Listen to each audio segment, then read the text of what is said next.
இந்த மகா பரிசுத்த ஸ்தலத்துக்கு அழைப்பு என்ன வந்துருச்சு? அழைப்பு வந்தாச்சு. அதற்கான மகா பெரிய தேவை ஒண்ணு இருந்துச்சு. என்ன தேவை? பரிசுத்தமாக்கப்படலைன்னா உள்ள போல என்ன ஆயிரும்? பிரச்சனை ஆயிரும்.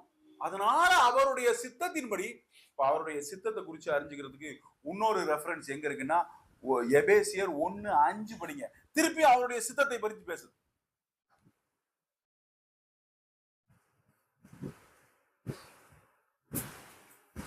4:5 சேர்த்து படிங்க. எபேசியர் 1:4-5.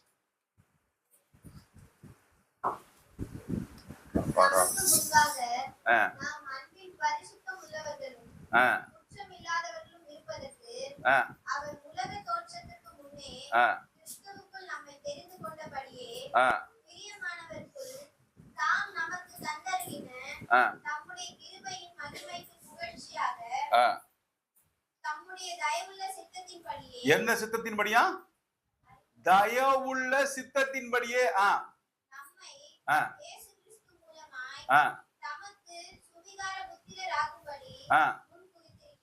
பாத்தீங்களா?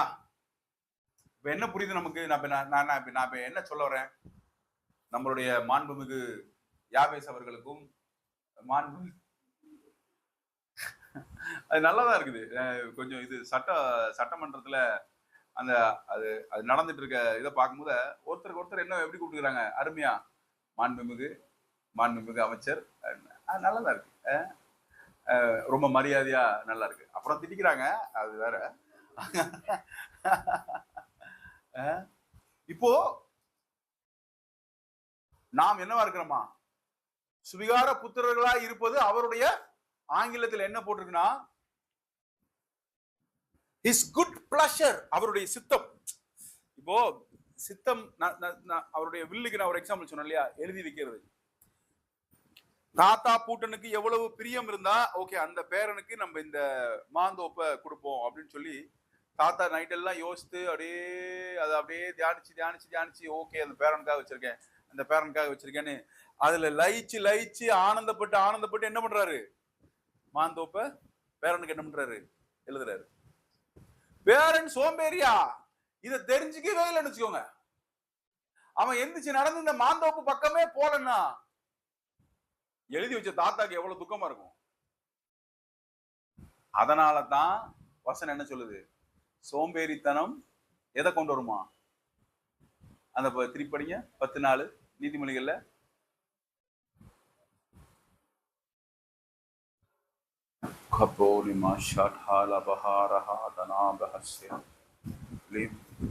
படிங்க, எடுத்தவங்க டக்குன்னு படிங்க.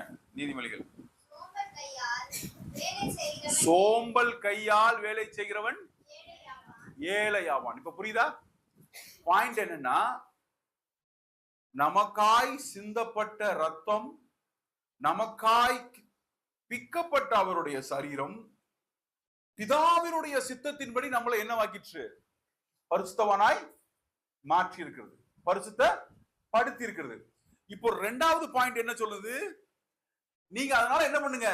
சுத்த மனசாட்சி உள்ளவர்களாய் நீங்க என்ன பண்ணுங்க? எங்க கிட்டி சேருங்கள்?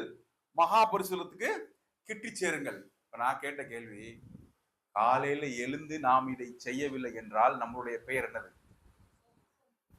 இல்ல, நமக்கு அவரை துதிக்க, அவரை மகிமைப்படுத்த தடை ஏதாவது இருக்கா? அவருடைய மகா பரிசுத்த ஸ்தலத்துல போய் ஆனந்தத்துல லயிச்சு இருக்க, அவரை ஆராதிக்க தடை ஏதாவது உண்டா? தடை ஒன்றும் இப்ப என்ன இல்ல. இருதயத்துல ரத்தத்தை தெளிச்சிட்டு, இருதயத்துல ரத்தத்தை தெளிக்க வேண்டிய வேலை யார் வேலை? இருதயத்துல ரத்தம் தெளிக்கிறதுனா என்னது? குற்ற மனசாட்சி அற்றவர்களாய் ரத்தம் தெளிக்கப்பட்டு நீங்கள் என்ன பண்ணுங்க? இப்போ காலையில எழுந்த உடனே நம்மளுடைய மரித்து போன ரத்தம் அதிகமாய் வேலை பார்க்கும். என்ன வேலை பார்க்கும் அப்படின்னா என்னது? நம்மளுடைய மரித்து போன அந்த உலகத்துல இருக்கிற சரீரம் நைட்டு தியானிச்சுட்டு ஜோமணி படுக்கலைன்னா இந்த வேலையை பார்க்கும். நைட்டு படுக்கிறதுக்கு முன்னாடி ஒரு வசனத்தை எடுத்து அப்படியே மனசுல போட்டு, ஆஹா எப்படி என்னை நீ ரட்சித்திருக்கிறீர் கர்த்தாவே அப்படின்னு சொல்லி அதுல ஆனந்திச்சு லயிச்சுட்டு படுக்கலைன்னா காலைல எண்ணிக்கும் போது எப்படி இருக்கும்? டென்ஷனா இருக்கும். உடனே என்ன பண்ணணும்? அந்த மாதிரி மனசு சொல்லும் போது அந்த மனசு அதான் எது பண்ணணும்? ரத்தம் தெளிக்கப்பட்ட. உடனே எதை குறிச்சு தியானிக்கணும்?